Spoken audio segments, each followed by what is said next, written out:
Estamos de estreno, esta nueva cinta llegará a los cines el próximo 10 de abril y su protagonista, Daniel Macpherson, que se mete en el papel de una leyenda de la MMA que está forzada a regresar a la lucha, nos acompaña hoy en el programa.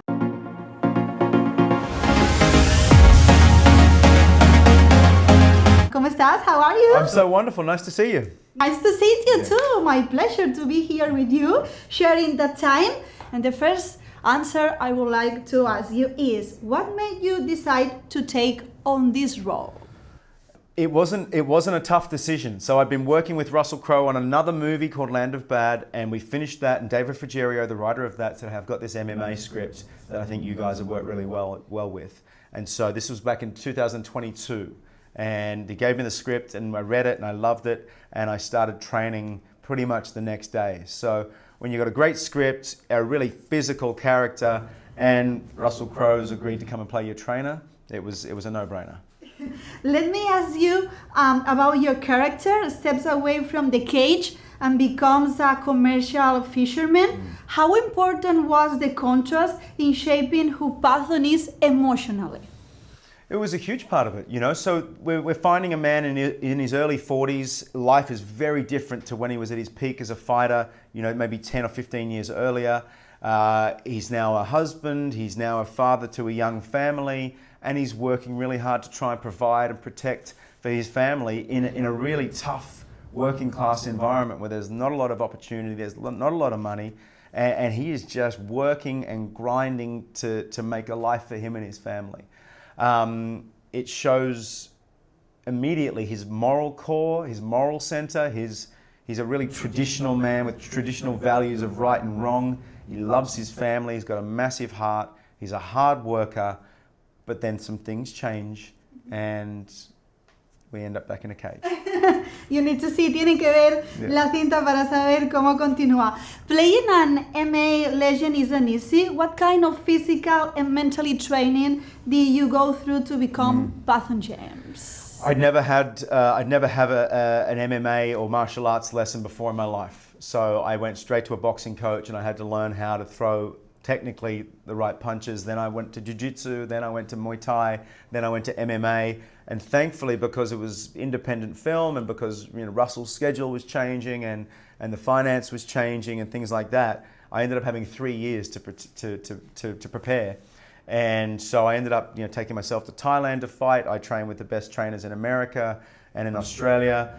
And then on top of the physical side of it, I had to really understand what the fighter's ethos and the warrior kind of energy was like in a lifetime fighter. And that wasn't something that came very naturally to me. So I spent a lot of time with some great fighters, some professional fighters, both men and women, and really sort of had to understand what motivated them and how they lived their life in discipline and in sacrifice and commitment to their art.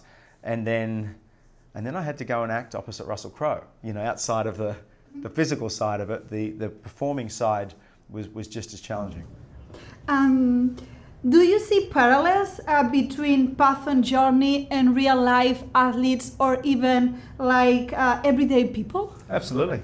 One of the biggest sort of moments for me when preparing for the role and creating Patton was the similarity between Patton's loss of identity, Patton's loss of purpose in his journey as a man in his, you know, around the age of 40, and seeing friends who've come out of sport or come out of the military or other sort of highly successful careers in their early 20s and 30s and really struggle to transition to life outside of that. And I think that's a challenging time for a lot of people. You add in the challenges of providing for a family, of fatherhood, trying to uphold the expectations that society has in those roles for men in this day and age. And I think a lot of people struggle with that. A lot of men struggle with that period in their life. So for me, it was, once I anchored that into that character, this was a man choosing to fight courageously and boldly and wholeheartedly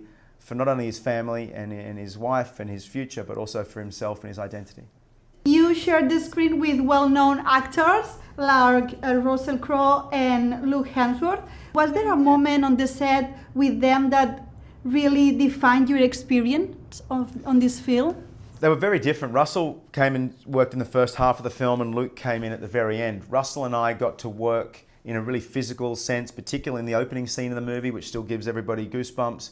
But we also got one of my favourite, probably, acting moments of my career, which was just the two of us sitting down, talking over in the office, you know, and that was just a beautiful acting moment where we got to work together. By the end of the shoot, when Luke Hemsworth arrived, I was so exhausted, I was so injured, and it was like one of my best buddies, who also just happens to be one of the best actors in the world, turned up on set, and I wanted to cry and hug him, and working with Luke every day towards the end of it was like a breath of fresh air, and that's what great mates are for, you know, to come and save you when you're exhausted. Daniel Macpherson, thank you so much for your time. My absolute pleasure. Thank you so much.